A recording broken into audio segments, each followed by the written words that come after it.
Yo, welcome back to another episode of On the Spot Sports. I'm Jack, and today's episode we're joined by a very special guest, former college baseball player Cody Baker.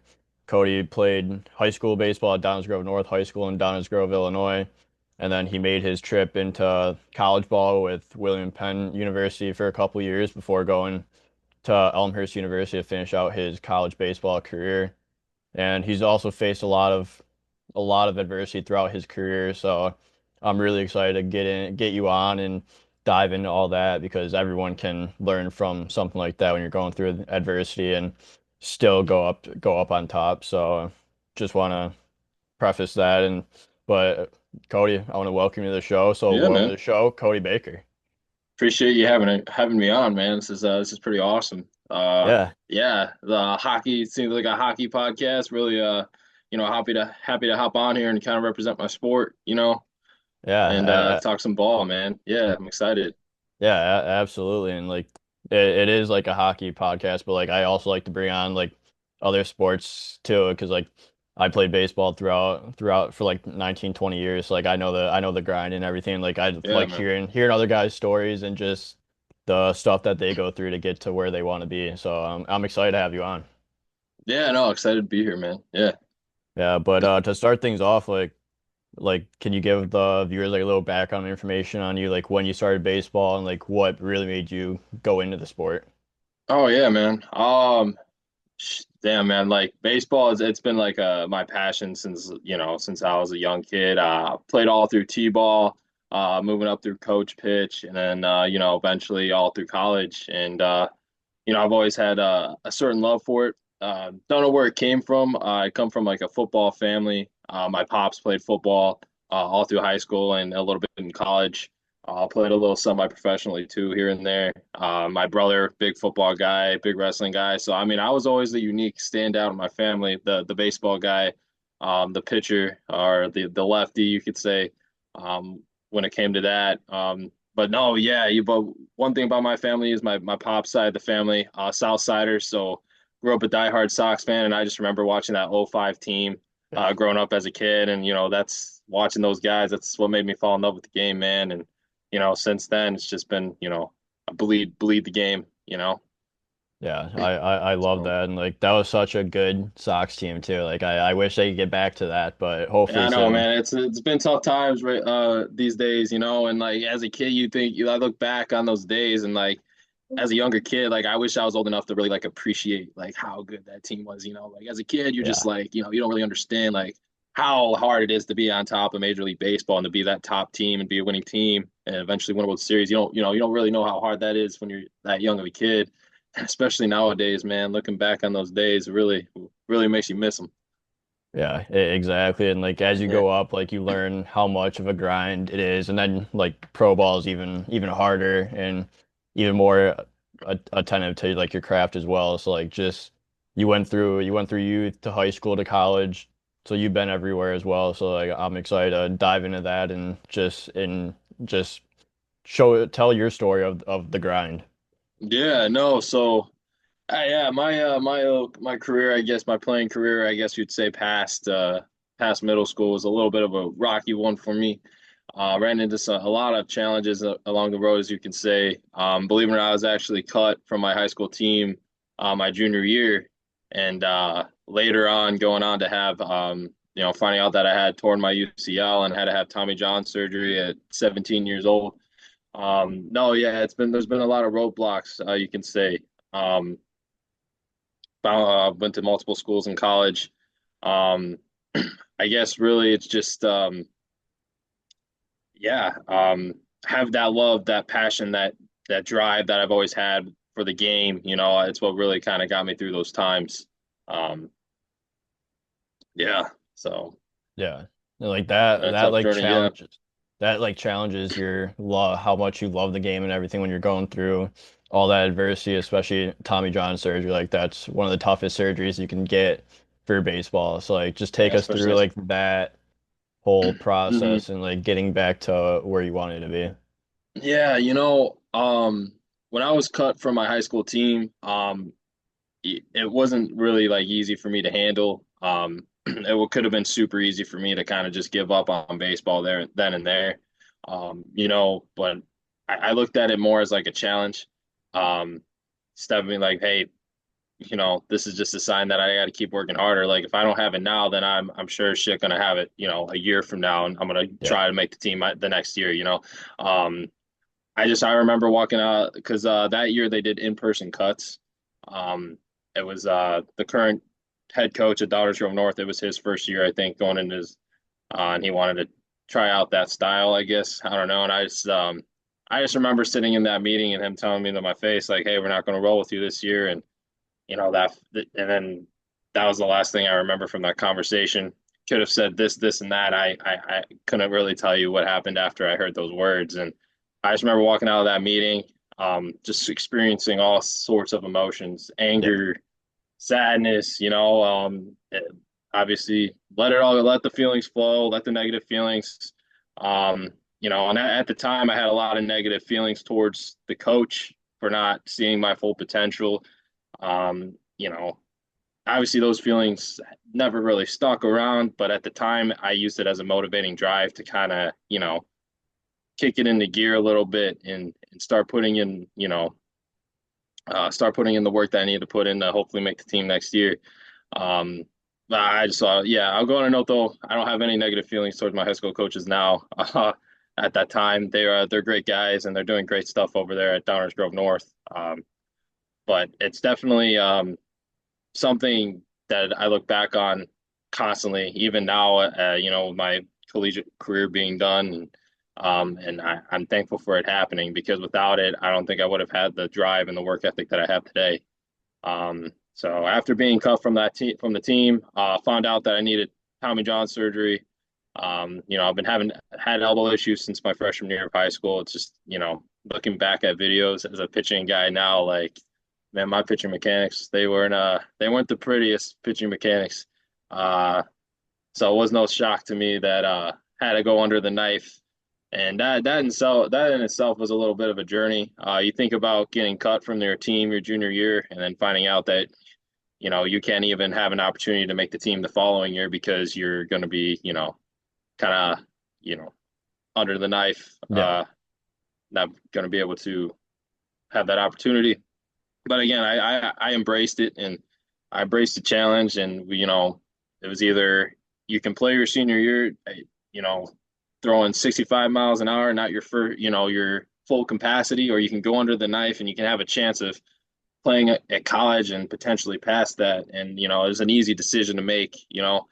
And you know you have that love for the game. You don't want to, and that drive and that passion. You don't want to just quit. You want to keep going. You want to have those opportunities to continue playing at the next level. So it was an easy decision to make. July 2018 is when I had the surgery, and there's probably around a year, 2 year recovery. I would say a year till I was, healthy to start pitching in game again. Yeah. About 2 years until I was able to kind of get back to like my full potential. But yeah, I mean, even rehabbing, I didn't give up on that dream of playing in college. At the time, I really kind of wanted to stick it to my high school coaches and, show them that I have I'm good enough to go play in college. You didn't think I was Yeah. good enough to play this year. So again, another motivational, factor for me was just kind of wanting to stick it to them. Um, so, every single day of rehab, I just attacked it, finding ways that I can get better, constantly every single day. Like I woke up every morning. I'm like, what can I do today to get better? What can I do to get, 1% healthier and 1% closer to my goal of playing in college? And believe it or not, I did have, a solid amount of colleges looking at me before the surgery. And once they found out I had surgery, once they found out I didn't play in 2018 because I was, cut from the team, Yeah. I lost a lot of interest from colleges, and eventually it came down to about three smaller schools.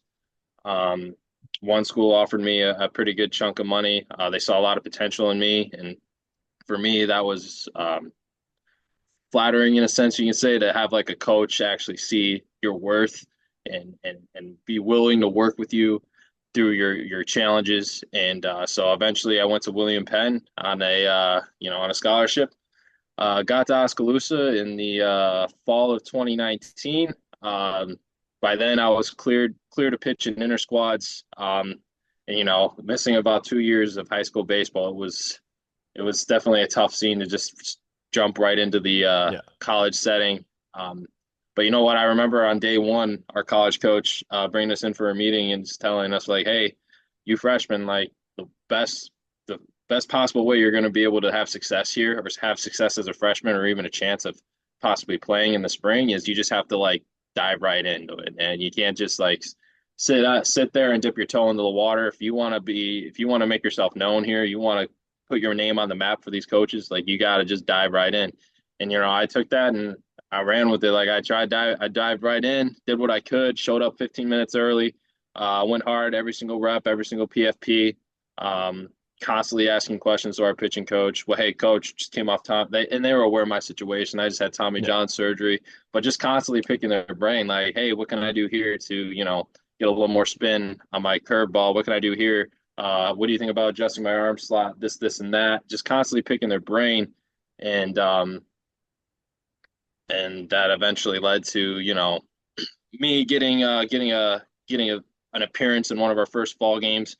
Um, and it was a little rocky. My first fall appearance with William Penn. I think I was only sitting like 73 to like 75 miles an hour, which is a little slow, which shocked me a little bit. But given the fact that like I hadn't radared myself in a while, Yeah. coming off Tommy John, um, it shocked me, but at the same time, it's like, all right, we just got to keep working. We just got to kind of build off this. Kind of got shelled a little bit, uh, and that was the only opportunity that I got that fall. And again, I'm back down to that pit of disparity, right, where you're just like, it's really easy to just kind of just call it quits there, and let that negative self-talk kick in, and you're starting to tell yourself things like, "Oh, I'm not good enough. Why am I here? Why am I wasting my time?" Maybe the high school coaches are right. Maybe I don't have that potential. Maybe this isn't where I'm supposed to be. And Yeah. then you let that sink in, and then eventually you just gotta have to look at those thoughts face on and be like, you know what? No, I am here for a reason. I'm here because I worked my ass off. I'm here because I looked those coaches in the face and I told them to go F themselves. And then I worked hard and I got here. So, once you have that realization, then it's just back to work. And eventually spring practices roll around. I make the reserve roster. So I didn't make the travel roster for that year.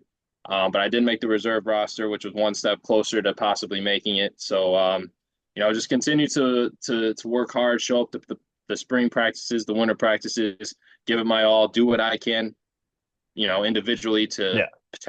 get better, become the best pitcher that I can. Um, and then that year, COVID hit. So the season ended up getting canceled. We ended up coming home after our spring break trip, and then that was that for my freshman year. I would say probably my sophomore year, that summer, COVID was definitely the big jump year for me when I really starting getting into that groove, and my hard work and all this all this positive self-talk I've been giving myself has really started to pay off. Um, but I just remember coming home for that spring, not having access to any facilities, not having any access to any gyms. So getting there, getting home, online school, and then making the most of what I can with what I got. I had a nice weight set up in my basement already. Wasn't a lot to get some stuff done, but it was enough for me to like kind of start experimenting with creating my own programs, Yeah. my own weightlifting programs and stuff. So, and then my buddy, one of my best friends who I currently coach with now, Sam Martinez, he was a freshman at COD, and him and I got together. He kind of had a similar path to college as I did. He was actually cut the same year that I was cut. We were cut together. Fun fact: we were actually the only two kids that got cut that year from that tryout group, and then we Wow. were the only two kids that actually ended up going to play in college out of that group, which is kind of That's huge. it's pretty cool, yeah, if you think about that. Yeah, him and I like to talk about that all the time. It's what we like to tell our kids that story all the time too. It's kind of a motivating factor for them to keep them going. But anyways, yeah, we just met up every single day. He would come over to my house. We'd use the weights in my basement, getting better when we can, and then we'd head out to a field somewhere and just long toss and just rip the crap out of the ball. And then I started, eventually kind of just creating my own programs and experimenting with certain throwing intensities and like, oh, maybe I can throw this weighted ball a certain way, or I can do this on a certain day and then maybe do a high intensity day on a certain, just playing around with different structures of Yeah. programming. And then that's what got me into driveline baseball.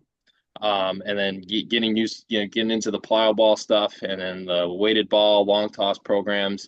And so I started diving deeper into drive line, came across tread athletics, and then now all of a sudden, I'm becoming my own pitching coach. I'm investing in all of this content, learning how to do this, and that, just educating myself again, just finding every opportunity that I can to learn and better myself as a pitcher.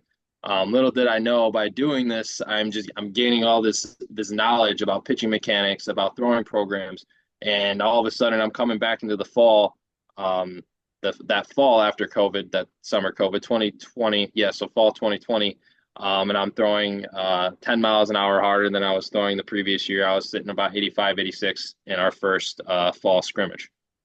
The previous fall I was around 75, 73, 75, like I Yeah. mentioned. Um, 1 year later I was about 85, 86. I was like, oh man, I'm in a pretty good, I think I'm on a good path. I'm in a good spot here. So again, full foot on the gas, flooring it. We didn't slow down. Kept humming into that off season, hitting the weights hard. Uh, you know, making sure eating right. Uh, having good optimistic hopes about that. About the next following season, my sophomore year. Sophomore season rolls around. Um, Reserve roster. Don't really get the opportunity to make that varsity roster as I had hoped for. So again, instead this time, instead of falling into that pit of despair, I kind of just kept focused, tunnel vision on my ultimate goals. Like Yeah. you know the varsity reserve roster. Like I still have a chance here in making a travel roster at some point. So my name could get called at any point this season. Let's just keep it up, keep keep this thing rolling. I just remember that year too. My William Penn coach just constantly coming up to me saying like, "Hey, Baker, you're looking good, man. Like, excited to see you throw at practice today. Like, see what you got. Your opportunity is going to be right around the corner. Build Opportunity to that keep working confidence hard. up. Yeah, building that confidence up. And I appreciated that. But eventually, if you tell a guy he's going to get an opportunity, you got to give him an opportunity at some point, right? Yeah. So, um, that didn't happen. I did get a couple outings on the JV squad though that year, and I pitched really well in the JV squad. Thought I deserved my opportunity with the varsity team. It never came that sophomore year. He ended up bringing in a couple JUCO arms that year as well. Left-handers throwing in the high 80s, low 90s.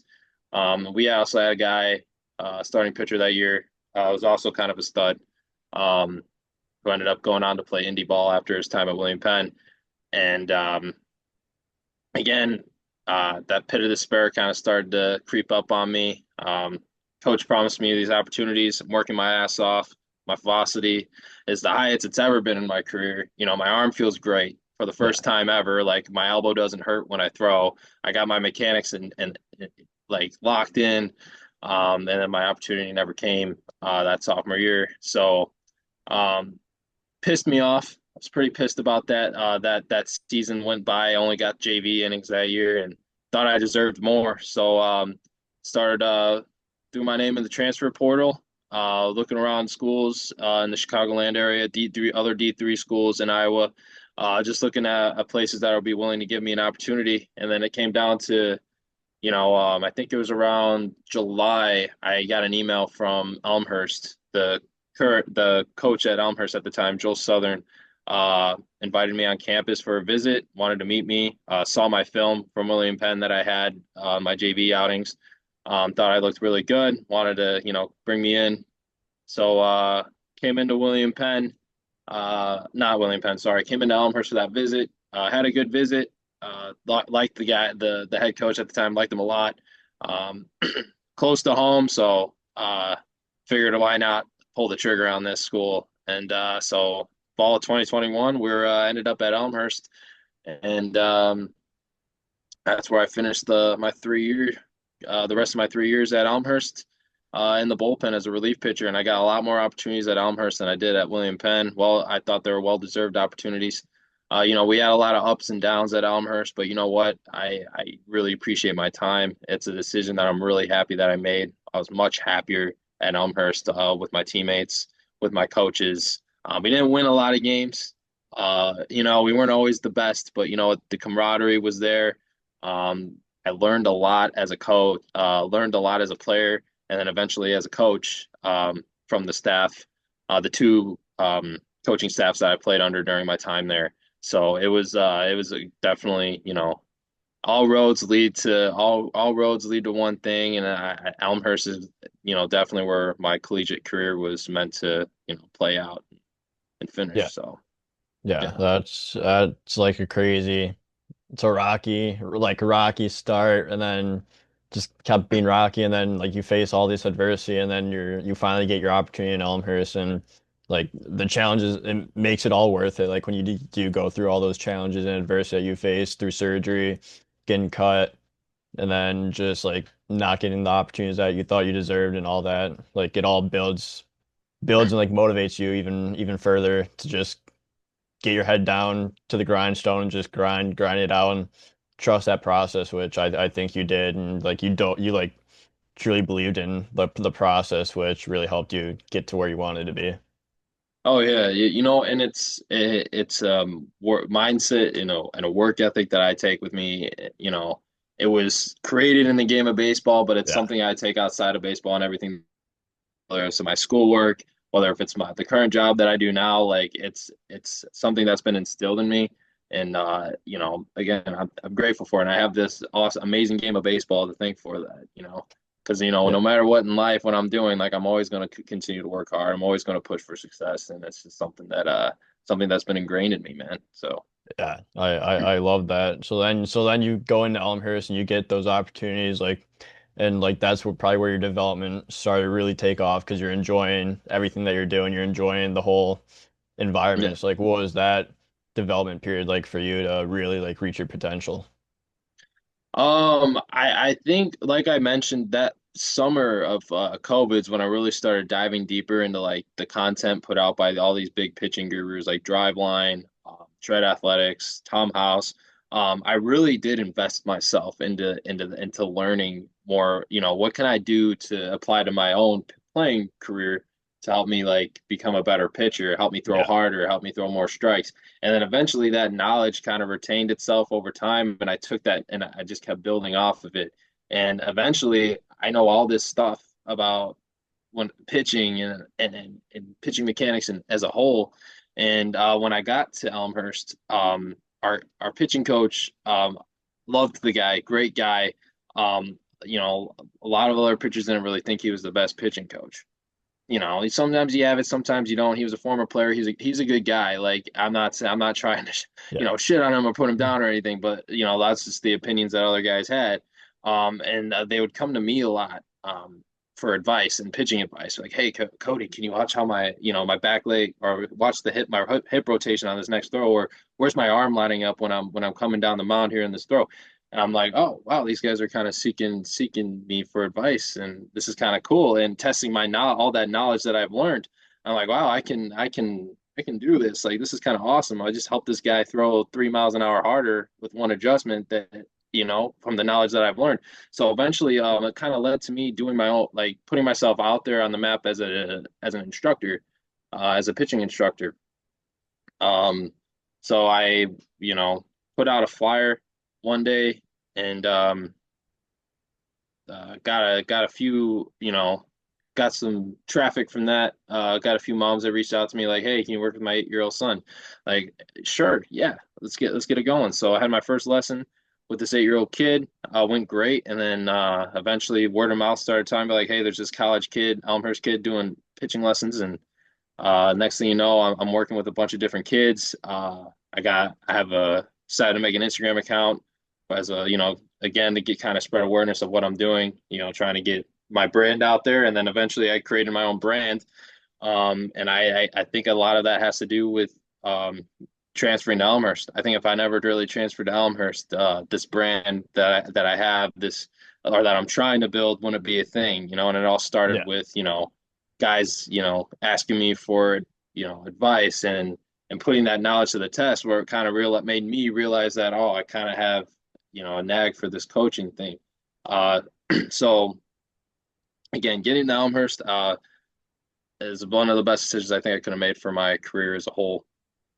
So Yeah, that's awesome, especially like when you have your own teammates that are pretty much in the same line as you and everything like that, and they're looking up to you and you're giving them advice and like that's the same thing with like goalie coaching, like because I goalie yeah, coach as well, like on the yeah. side, and it's the same thing. Like you learn so much from like the from what you're doing, and then you go in teach these kids like what you think, and then you come up with new ideas and new stuff throughout the training sessions that you're like I could put into my Oh training, or yeah. I could help this goalie with this, and just do like maybe like get maybe like do a certain drill that reaches that you're able to get to quicker, get to the puck Oh quicker yeah, and for make sure. a save Yeah. that much easier. It's like it's just like bouncing those ideas and just really helping your game as well as helping like everyone else's game that you want to coach and help. Oh yeah. And I would say for any like guy who's in college now, like if you ever have an opportunity to like teach your not teach and kind of spread like your knowledge to other people, like do it because it's one of the best things you can do, not only for yourself as a player, but for other people as well, being able to Yeah. share your knowledge and what you know.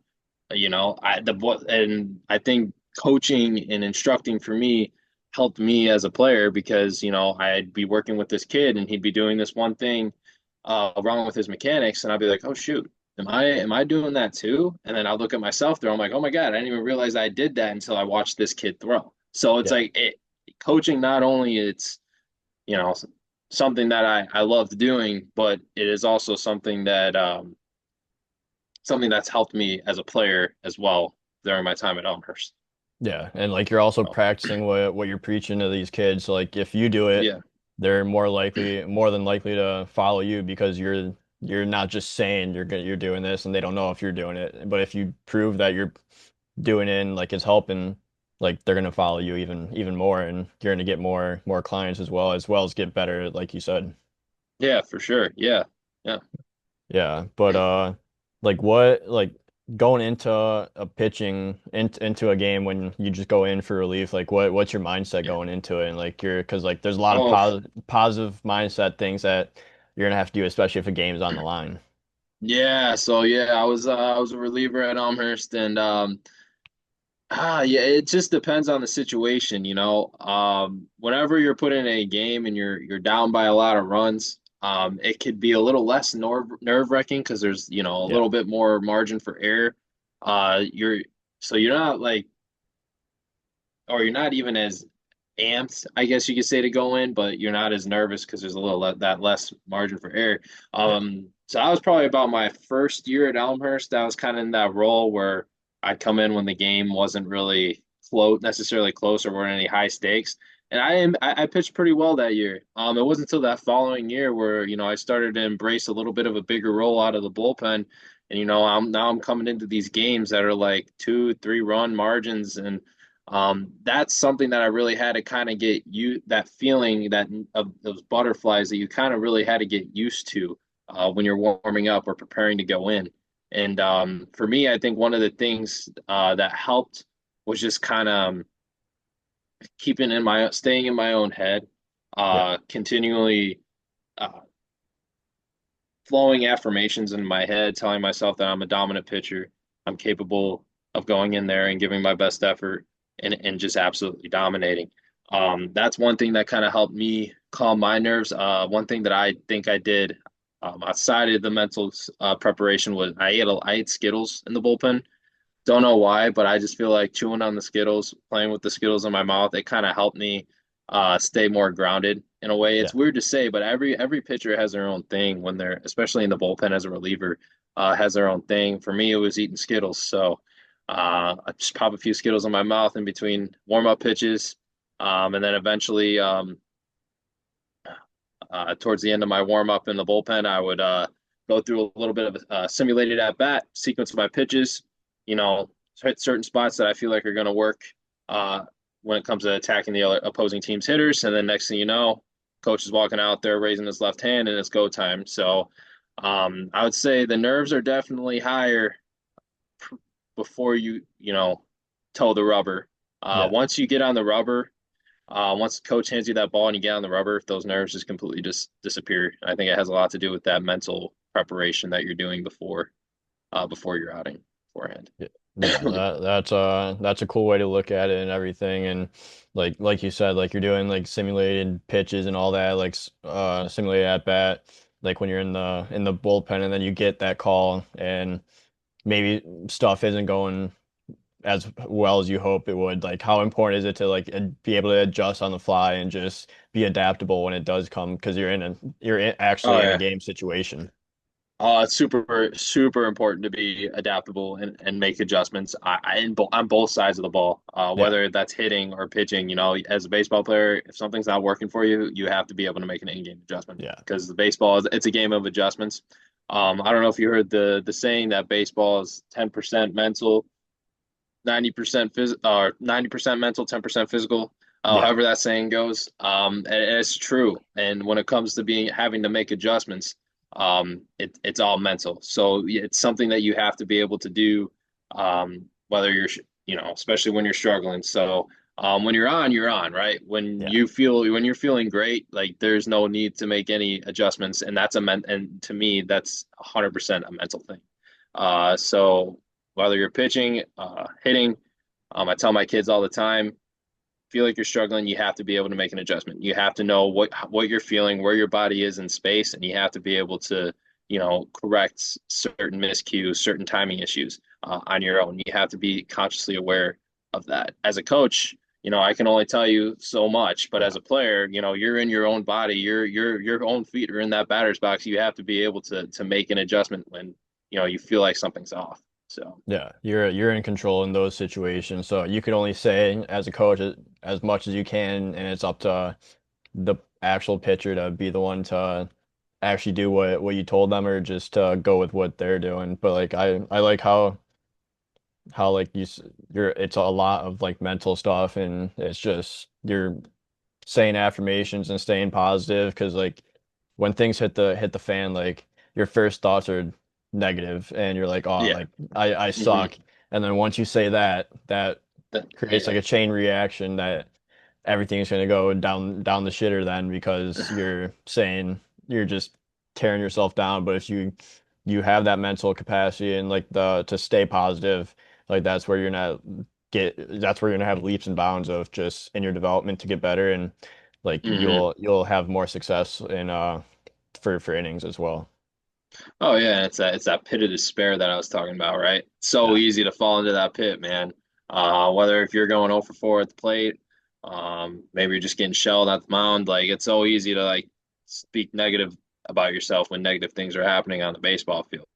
Yeah. That's why, they say baseball is 90% mental because once you get in your own head, it's game over, you know. For example, for the team that I coach, I had a pitcher before his outing and wasn't having the best warm up before his outing and he was I guess he was saying some pretty negative stuff about him and he went out there and he got shelled the first inning and Yeah. kind of, put us in a bad spot for the rest of the game and he's coming off the field hanging his head. I'm like, yo, what's going on, man? Like, tell me, talk to me. Like, you're good. And he was like, just my warm up bullpen, like it wasn't feeling, good. I feel like I didn't have any command on my pitches. Like, I'm like, look, uh, the minute you start saying that, the minute you start saying, oh, I suck today, oh, I can't find the zone today, you've Yeah. already screwed yourself. You've Yeah. already screwed yourself, and the game hasn't even started yet. Yeah.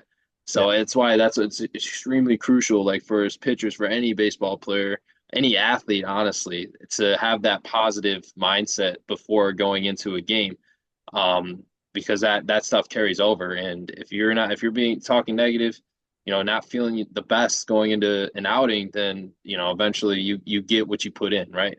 When Yeah. it comes to the universe, right? Your Yeah. affirmations start to manifest into reality, and then, next thing you know, you're giving up tanks. So Yeah. positive Not a talk, good positive feeling. mindset. No, not a good feeling. So the pit of despair, man, you wanna try to avoid it at all costs, especially before a game, before an outing.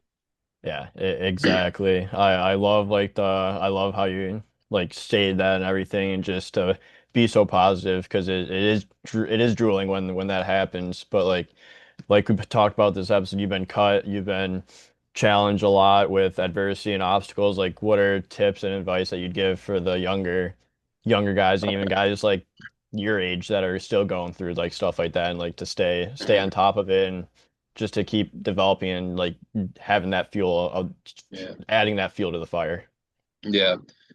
Honestly, if you love it, if you care about it, if you want to see yourself in a certain spot in the future, don't stop. Because Yeah, eventually, if you just keep hacking at it every single day, finding something to do to get better every single day, whether that's, maybe going through a few dry reps here and there, or maybe going on a run, or I don't have that much time, to hit the gym today, but I can do, drop down on the floor and do 100 push-ups. Something that's going to get you 1 inch closer every single day.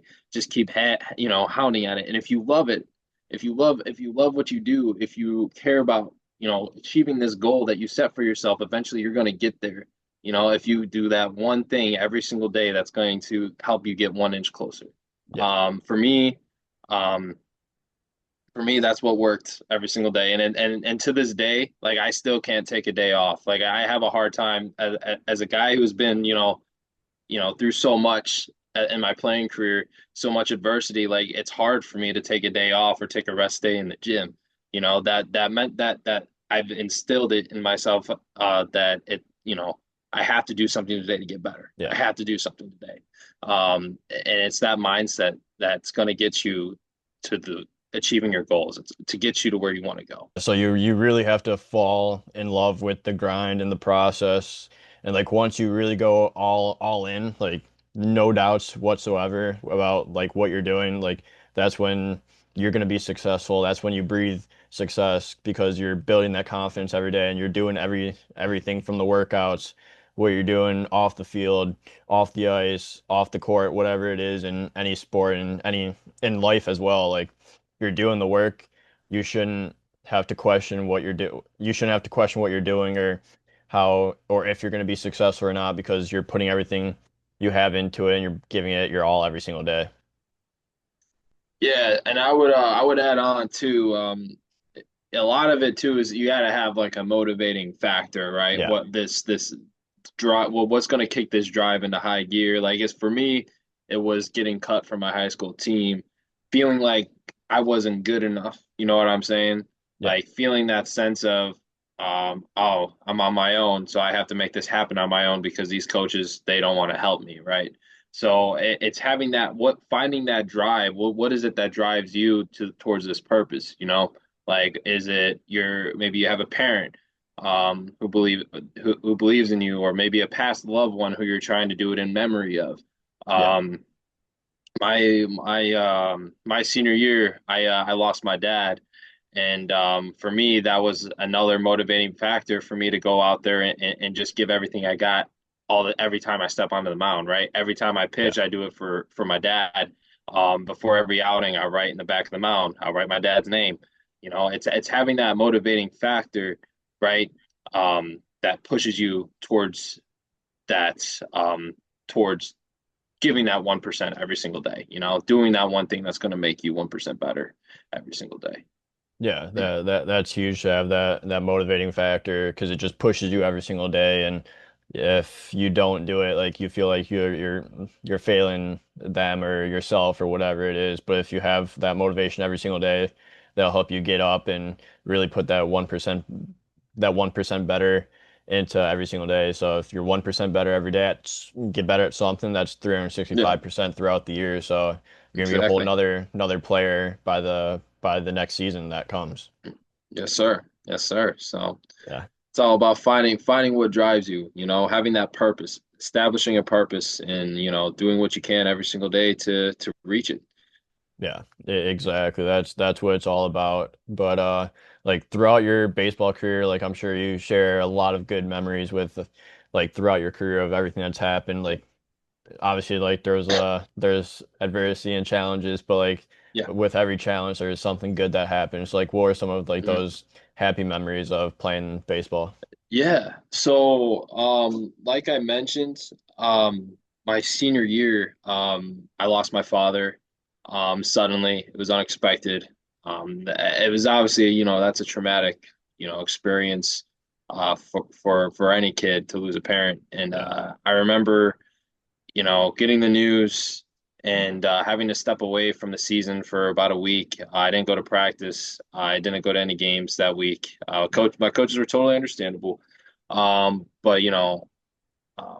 eventually, like we got through the funeral, we got through the services, and I'm like, what would my pops want me to do? Would he want me to just sit around and mope in this dark room that I've been locking myself into for a week, or would he want me to like get back out there, get back with my teammates and help them win ball games and do what I love?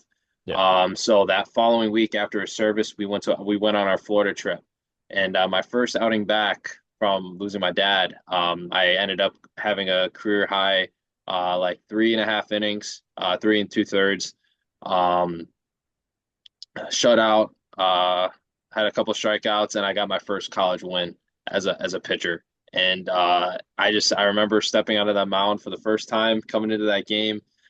Tears like I'm barely holding it together because I'm like, holy shit, here we are 1 week after losing my dad. Like Yeah. I'm back to it here, and and then just absolutely going out there and just shoving. Yeah. And part of me feels like I had my pops there, Right helping me, behind you. right behind me, just kind of helping me locate the ball. I remember throwing this nasty slider that just started at it. It was the last. It was one of the last. I got myself into a little jam. It was the second inning that I was pitching. Little jam. I had a runner on second and third. Full count against this hitter, and I threw this nasty slider that started at his hip and just ended up in right in the glove, and it froze the kid up, and it was just amazing. Freaking I'm getting hyped up walking off the field. My freaking one of our assistant coaches comes up to me, just gives me a big hug after getting that jam. He's crying. I'm Yeah. I'm I'm barely holding it together. So it was just an amazing memory. And then getting that final out in that outing closed out the game for my team. We got the win and my first college win, and it's just a memory that I'm gonna cherish and hold for the rest of my career, just the rest of my life in general. Like definitely a career high for me, a memory that I'll never forget, man. Like Yeah. just those emotions that I felt that day. So Yeah, it's more than a game, and you just yeah, it's crazy how it works out, and like something terrible happens, and then you're able to pull out your first college win and help, and you just feel it's his crazy. presence Yeah, right there. it's crazy how the world works like that, man. It's like a story. That's like some. I remember just like going to the hotel that night and all my teammates being like, "Dude, that's like storybook stuff. That's like the stuff Yeah. you see in movies, man." And I'm like, Hmm. "I know. Like I don't know. I can't tell you what happened, but it happened. And it didn't feel real, but it was an amazing memory that I have, and you know, definitely the top memory of my whole college or just my whole Yeah. playing career as a whole. You know, Yeah. so That's such a cool memory to look back on, and like I think that's a perfect spot to end this episode because it's a great memory. yeah, And I just want to say thank you again for coming on and sharing your story. It was yeah. truly an inspiration to hear that story. So I'm really excited to get this out, and I just want to say how much I appreciate you coming on. No, I appreciate you having me on and telling my story. Whenever I get an opportunity to just kind of, tell my story and help other people, maybe reach out to a younger kid out there and, help them reach their goals, like, Yeah, it's always a great opportunity. Like if there's a kid out there like kind of struggling, maybe they got cut from their team, maybe they feel like they don't, they're not where they want to be with their career. Like I always, want to just be the one to tell them like, hey, look, this isn't it, right? The yeah, ceiling is always high. The ceiling is as high as you want it to be, right? yeah, You just gotta set that ceiling and work towards it yourself. Okay, nobody sets the ceiling for you. You set the ceiling for yourself. So yeah. whenever I get an opportunity to preach that, I'm always gonna take it. So Yeah, that's awesome and that's huge, and I'm glad to get your story out and like if it helps anyone, like that's great. If it like that's what it's all about, is just helping others get through their challenges and seeing that there's a light at the end of the tunnel. So I Oh, appreciate it. always a light at the tunnel. Yep, always is. So yeah, thanks for having me on, man. Yeah, of course.